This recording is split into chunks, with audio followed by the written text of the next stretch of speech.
Hello, this is Chaneta, author of How to Have This and That. My topic today is Self-Sabotage and Non-Empowering Programs, Part 2. Let's delve more on self-sabotage and non-empowering programs. But let me briefly tell you my story. I know for years I did not believe that I did not have a high self-esteem of myself. I really thought that I did because I was always admiring my physical appearance, and I continuously got a lot of compliments on a daily basis from both men and women, and that's not boasting, it's a fact. I equated that to high self esteem and self worth. Yet, when I look back, I realized it was false vanity.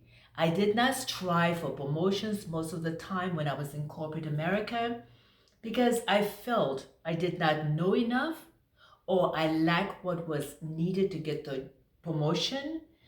My non-deserving program ran me big time, and as a result, I constantly sabotaged myself. These were only excuses for my lack of self-worth and lack of deservedness, but at the time I didn't realize that. I didn't feel that I deserved the promotions, even though some people who were promoted were not half as knowledgeable as I was or half as smart as I was, and they had the self-confidence that I didn't have. They thought they were worthy of it, and I lacked that. And I believed that I didn't believe myself and did it. Have you been there before? Self-sabotage occurs when we are subconsciously afraid of succeeding because our programs do not support our success. No one consciously self-sabotages themselves. We self-sabotage because we think we're not good enough, we're not smart enough, we don't deserve it, and so forth. We don't think we have the knowledge or whatever it takes to rise to the challenge. We don't think we are enough. When we look back for the reasons that we make up for a lot of things, it's really a lot of times based on feeling we don't deserve it because we can justify anything, and then we got so many excuses for things. It's mind-boggling. But then a lot of times excuses come from the fact that you didn't realize what programs are running you. And these programs were running my life big time. And until I became AAC, awake, aware, and conscious, I had no clue what was going on. I know success can be scary because it involves change and responsibility. The reason it involves change is because if you didn't need to change, you already have all the success that you desire. You will be living your ideal lifestyle and already be the person you want to be. Because of your belief system and how you've been programmed, you will find yourself making all kinds of excuses as to why you are not getting a better job or a promotion, being more successful or prosperous in your business, your career, and why you're not recruiting more people for your network marketing business, selling, sharing, whatever.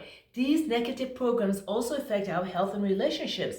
If that sounds like you have been sabotaging yourself with all your numerous good reasons and excuses. And why? Is because of those negative, non-empowering programs working big time in your life, in my life at the time. Many of us are raised to believe in the system of survival, not success. Survival to many means one has or has just enough to get by. We settle easily because our program says we cannot have more, so why try? Our program says we have to choose this or that, and there is no way we can have this and that. So we may sometimes compare ourselves to others. We see them doing worse than we are. And so we say, oh, we're not doing so badly, right? And so we content to stay where we are because we've made ourselves good because someone is not doing as well as we are and they're doing worse. We use that as a barometer for settling for less.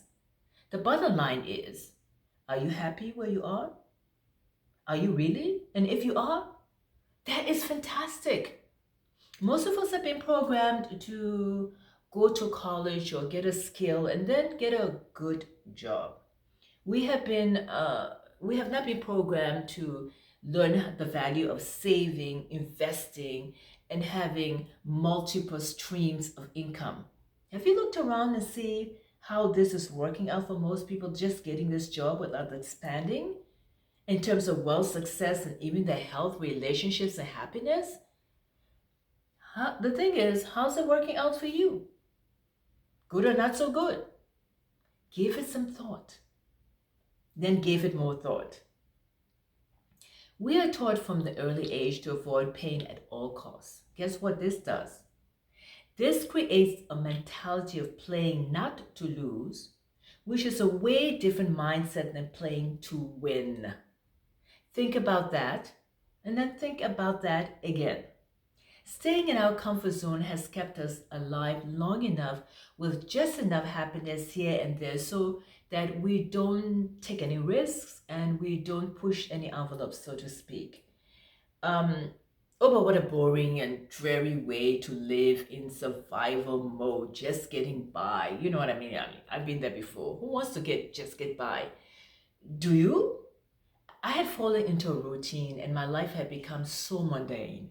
Every day felt like the same and the world had just lost its magic for me. So I just told God one day, I said, you know what, God, you just need to beam me up and call it a day because this is not life, it's not living. I know that some of you can identify with this feeling. I realized being in this comfort zone meant that I was afraid to change things. It was scary that I was getting comfortable in just getting by, in this getting by zone. You know what I mean? It was scary. Has it happened to you? I had shelter, food, and the basics, living with my younger sister for peace sake. And although I had the basic, I could not do many of the things I wanted to do because why? I was just surviving.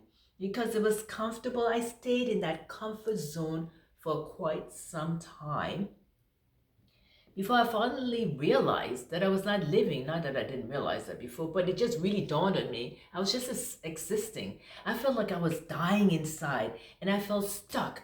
It was safe and I didn't want to change it until something happened that shook me up. How sad to live from that state of just existing and just getting by. It seems that most of us only change if we are inspired or desperate. So which are you?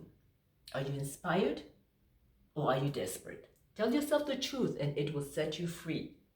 Many people have worked hard, sacrificed, struggled, and put their dreams on hold only to find themselves at the end dead or dead broke. Do you agree that you must do something different and do it now? Think about that and honestly answer that question. You don't have to live from your old paradigm because every moment is a new moment of opportunity for creating the life of having this and that.